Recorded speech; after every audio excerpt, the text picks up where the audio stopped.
Good morning, everybody. Thank you for joining us. We're excited to have you all here to talk about how we can support students to be successful e-learners. We're going to talk about strategies and tools to help students become more independent.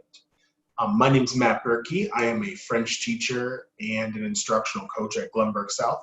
And I'm joined by my colleague, Caitlin Reichert, who is a special ed teacher and instructional coach at Glenbrook South as well.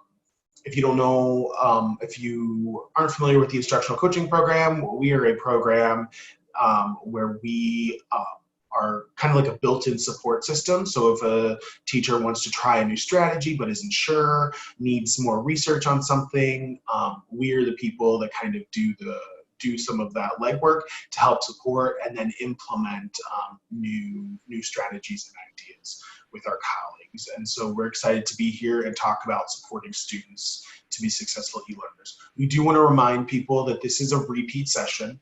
If you've already attended this session, it was 2 weeks ago, that you only get paid for the first time you attend a session, just so that you're aware.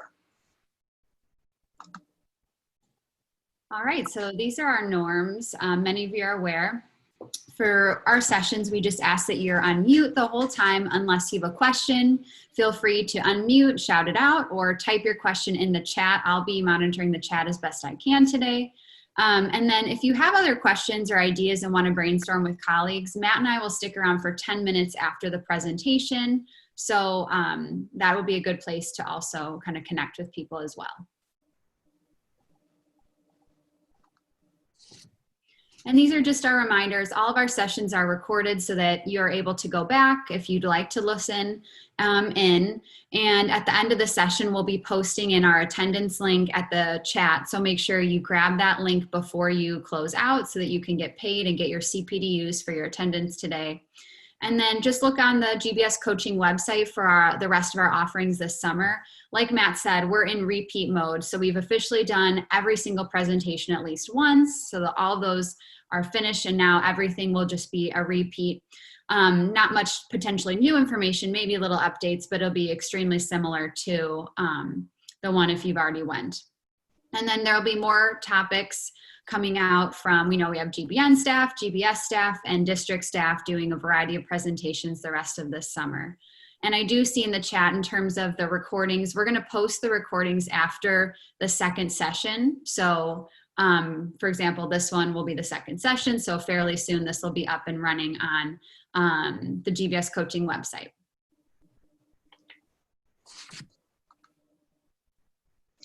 So the takeaways that we kind of want to focus on today are, we really just want people to start proactively thinking about your routines and procedures that are commonplace, but that are going to require thought as we move into e-learning. Caitlin and I really were struck by how some of the simple things that we've just been able to accomplish over the years that are our routines really are going to have to shift and just become new routines. And so we're going to talk about those, but we just kind of want to get you thinking about what your routines are and then how you could shift that to an e-learning environment. So to do that, we came up with anchoring questions. And when we say we came up, we found them as we were kind of doing some research. Our anchoring questions come from 4 places. They come from Arizona State University, Northwestern, Stanford, and then also from the faculty survey.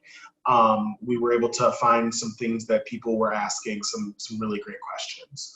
So we came up with 6 anchoring questions to guide this presentation and for us to think about as educators. How do students navigate your digital learning space? How do students ask questions and where? How do students know where to find the materials? What do you expect from students in different environments? How do students know they're successful without you physically standing there? And how do we use explicit instruction to create a predictable environment for students? So those are the 6 things that we're going to be talking about today as we work through this presentation together.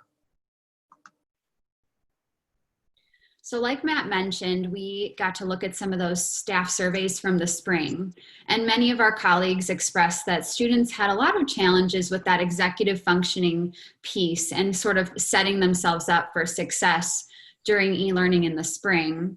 So the strategies in this presentation are definitely good for all students, but will specifically support some of the challenges that students may face, and would be really especially helpful for different groups of students that we have listed here. So if this could be particularly supportive for students who have IEPs or 504s in your classroom, for students who require additional language assistance in your class, for any of those just general students who struggle with organization, executive functioning, they can't really manage that technology very well, or you saw that in the spring.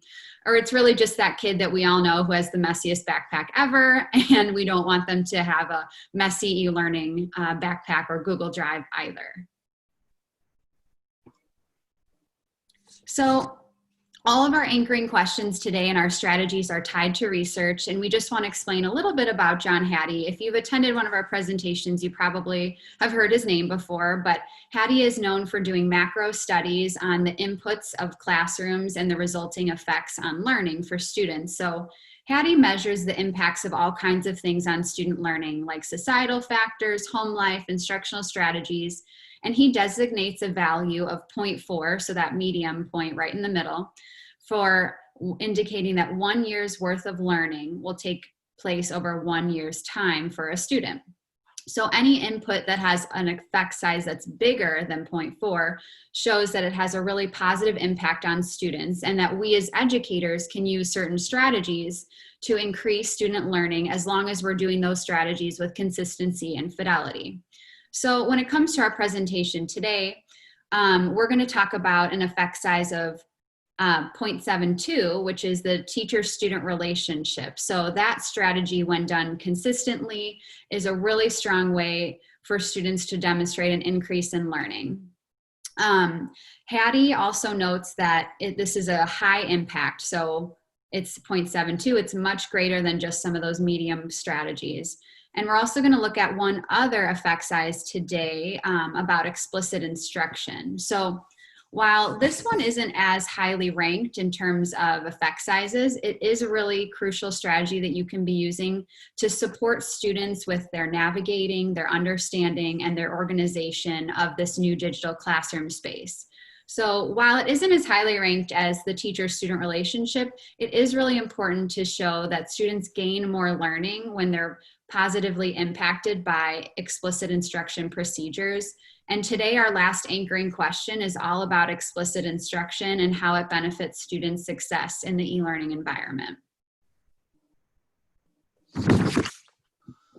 And part of this being explicit with your instruction is looking at something that comes from Dr. Anita Archer.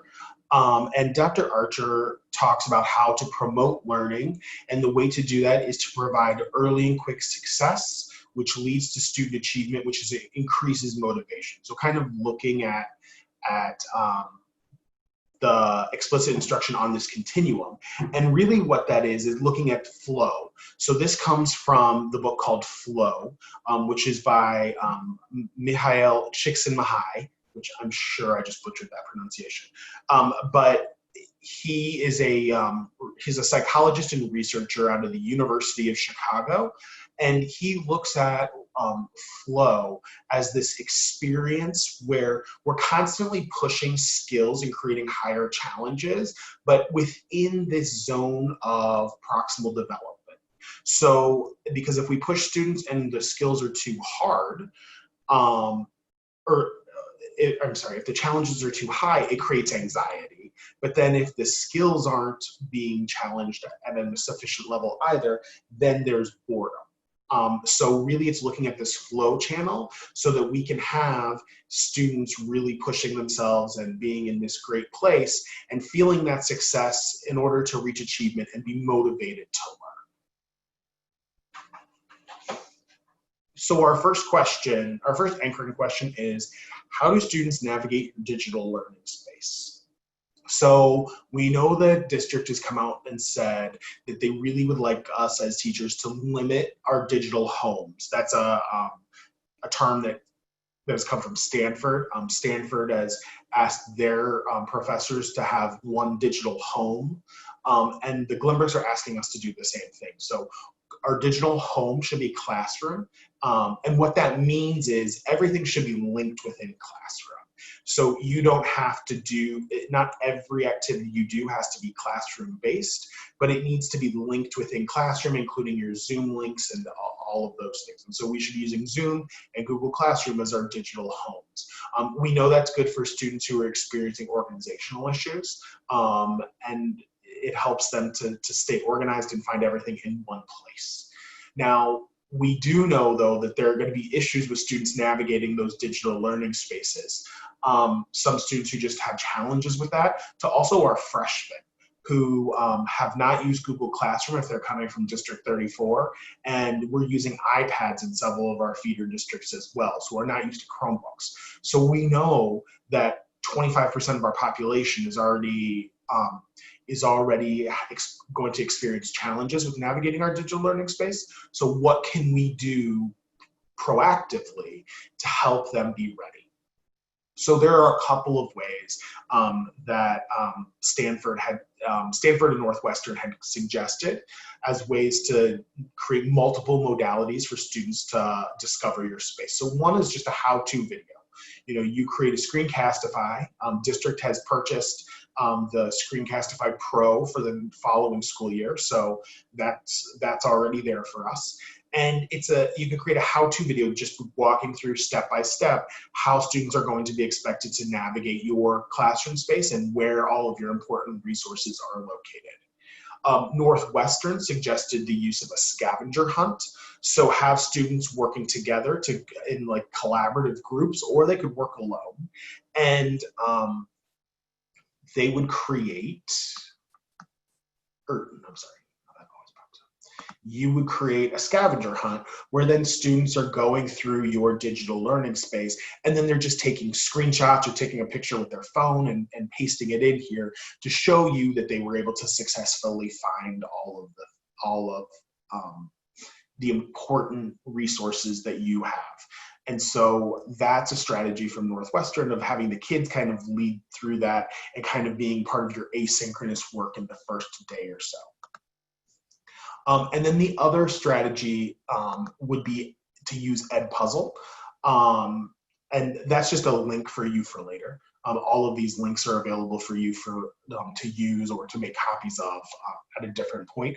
But so you could kind of create that Screencastify that was mentioned earlier, but then upload it to Edpuzzle, and you can embed questions on the video where it will stop the learners and they have to answer the question before they can move on. So, you know, you could have it stop and ask, you know, is it on the right side or the left side where you find the syllabus?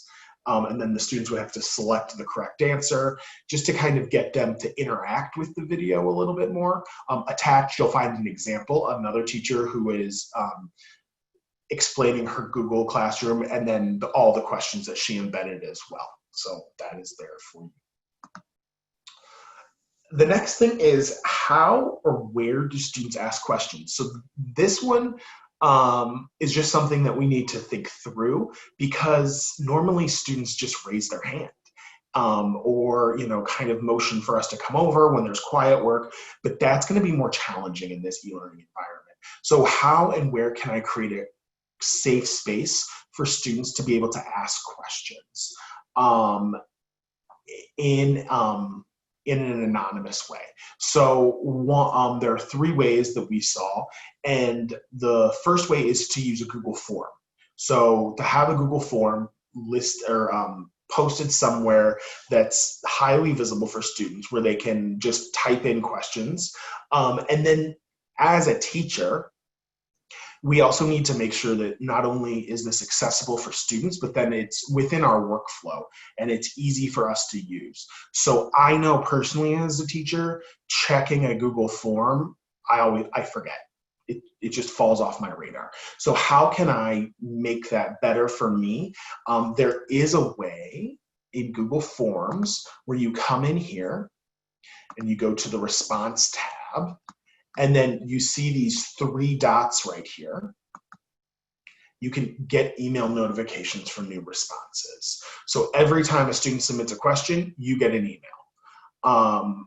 And so for my workflow, I would rather have a bunch of emails because I can go through those and it's a constant reminder that it's there versus just a form that's sitting somewhere that I might forget about.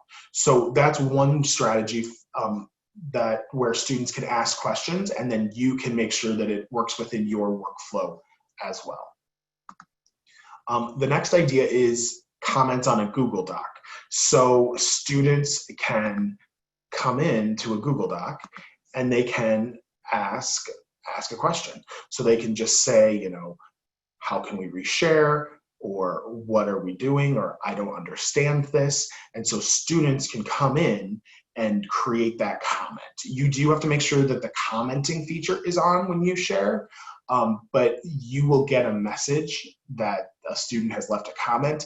And then this is a great way if it's not a private question, but something that could benefit the whole group. And then finally, the last thing is students can just make comments on or ask questions on your Google Classroom. So you've posted your lesson, and then students can come here and ask questions. So this is how I had students doing it, and one of the sites that I had stopped working, and so they told me, but that was helpful because I was able to quickly see that this was a problem for everyone and not just one individual. So there are 3 ways that you can think of asking questions. I would not recommend doing all 3. Really what you want to do is think of what is best for you, what is easy for students, and what is going to be consistent. And how can you keep that consistency there so that students are able to ask questions in a way that they understand and in a way where they feel comfortable. So you just need to think through what would be best for your learning environment and how you could make that work for students. But consistency is key, and constantly reminding students that they should ask questions and this is how to ask questions, because they might forget, or they might not feel comfortable, or they might feel that they're bothering you. And so you just need to make sure that we're keeping that consistently in front of them. And then the last piece I'm going to talk about is how do students know where to find materials? So students can navigate your space, they know how to ask questions, but where do I find the things that I'm going to be using on a daily basis? So there are a few ideas, but we do want to remember that we're wanting to limit our digital homes. And so we really want to make sure that this is going to be on Classroom. So we're posting our calendars on Classroom, we're posting our documents on Classroom. It doesn't have to be that you have a list in Classroom. You can put links, but all of this needs to be linked in Classroom. So there are a few ways that we can do that. The first way comes from a friend and colleague of mine, Rosemary Carcello. She uses a running calendar. And so you can see that the way she's organized this is that on the left-hand side, they've got their work that they need to click on for their daily lesson, as well as reminders. And then on the right-hand side are things that are going to be due and when they're going to be due. And this is just a running list that she has. She had this for the entire e-learning period. Normally she does units. But it's a clear and consistent way that the students are used to and expect, and everything is all in one place. And so she used this with great success, and it's a great way to kind of stay organized and have everything in one place for the kids. Another idea is to post a doc in the class every day. So there were a lot of teachers that were doing this in kind of like a checklist format. And teachers were posting the work, and it was called, you know, day whatever, day 7. And the students came in, found that day's work, and then all the links were embedded as well as the directions for the students. And they were working through all of that. Another way that we saw that was pretty common within what people were doing was creating Google Slides. And so every slide was a different activity with directions and with all the links posted. And then the last way that people were using with some success, and in the survey, students were saying that it was also helpful, was Classroom. So teachers were using the classwork tab in Classroom and then organizing units so that students could see where everything was and click on everything in an organized way that stayed together for that just stayed in a clear, consistent, and easy to use format. So again, that's a lot to be thrown at you. No one expects you to use all 4 of those. In fact, it wouldn't be productive for you to use all 4 of those, but just a consistent way for you to stay organized so that students know what to expect and know where to find all of their materials. All right, thanks, Matt. I'm going to talk about our next anchoring question which is about what do you expect from your students in different environments? So Arizona State University came out with a toolkit for setting expectations during remote learning. I linked that document to this slide, so when you get the email of the PDF, you'll be able to view it there. And these were just some tips that ASU mentioned. So first is really dedicating, especially in the first week, synchronous class time to setting expectations with students. ASU advocates that teachers really take that class time and note that it's valuable at the start of the school year to set expectations live with kids. And then also make sure that you, within that, set aside some time for students to be practicing their tools. So we all know that Zoom is new to the kids, so maybe they've used it in their personal lives, but they haven't used it in the school setting.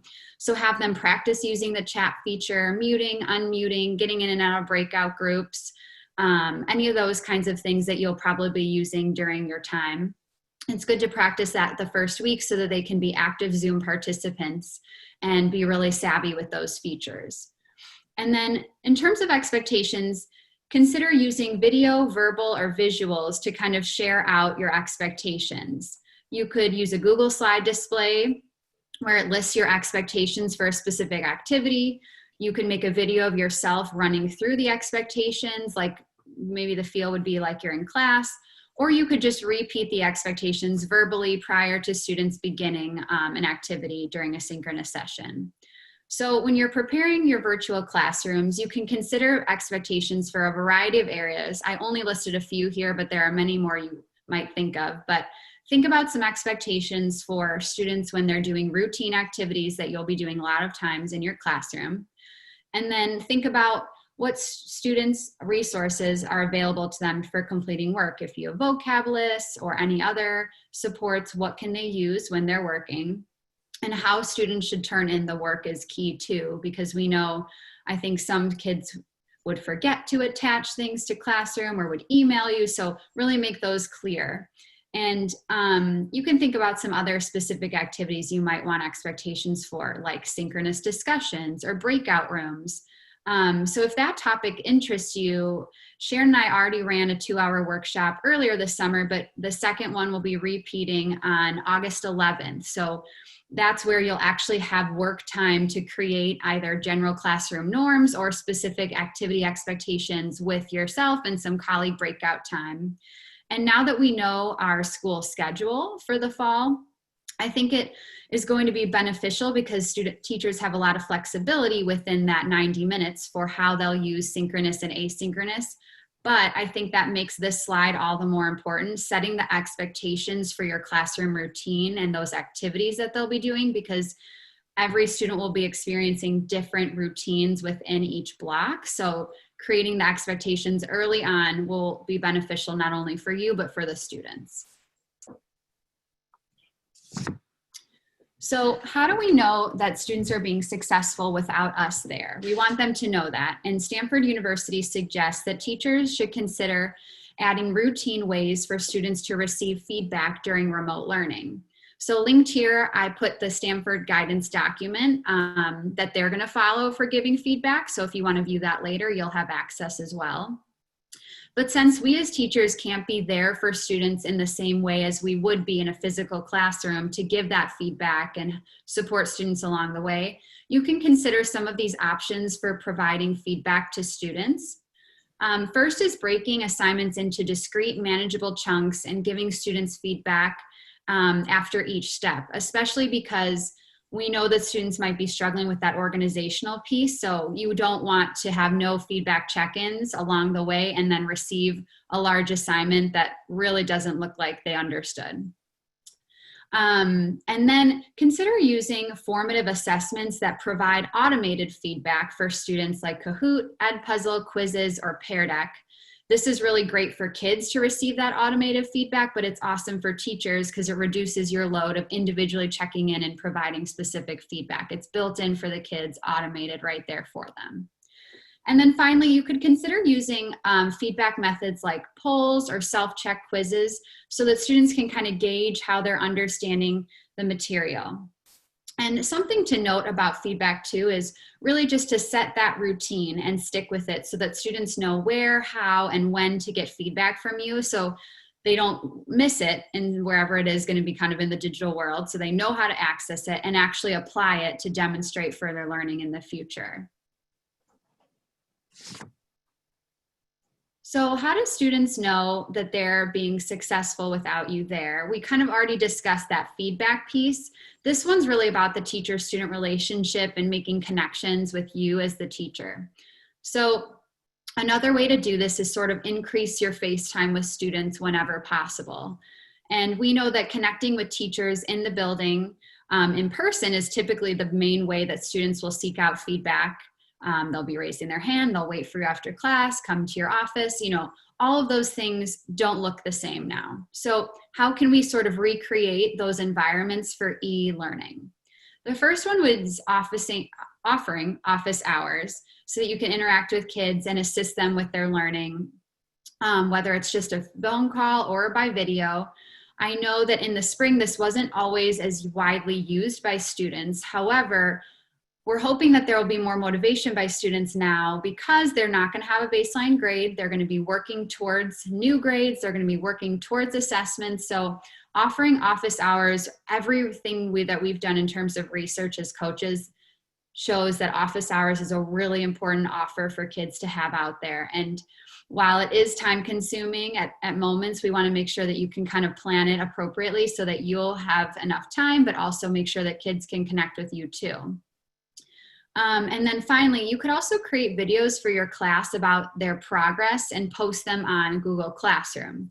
So sort of imagine if you assigned a larger assignment that was broken down into chunks where you gave students feedback along the way, like I discussed in the last slide. You could post a video of yourself sharing out with the whole class that you reviewed part one, you hear some of your takeaways, here's some of the things that you noticed, just to let everyone know that you're seeing them, this is what their project was. And then you could add a little pep talk, like, okay, I know part two is coming up, stay motivated, make sure you do it by XYZ, it's due on Friday, so that students know to continue working on that next part. But it's a nice way to give students that face time generally so that you're not making specific videos or comments for every single student. So once we've spent most of our time today addressing all these e-learner logistics, the organization, the tech structures, that home. So how can we really use explicit instruction to create a predictable environment for students? And this is connecting to John Hattie and that really effective strategy. So the purpose of explicit instruction is really just so that students know what's expected of them and they're set up for success in their learning. And really the reason that we just do this is because it will, in the end, promote student independence and achievement in your course. And the main goal of explicit instruction is for teachers to facilitate student learning by using a consistent lesson plan structure or routine that provides continuous feedback on their learning and their progress along the way. So ultimately, the main reason that we suggest using explicit instruction is because it really increases student independence in the classroom and should increase their success with your content. So how do we address that predictability component? Where does that fit in? Especially in e-learning, predictability is more important than ever. And we just want to debunk one thing about explicit instruction too. Explicit instruction does not mean direct instruction.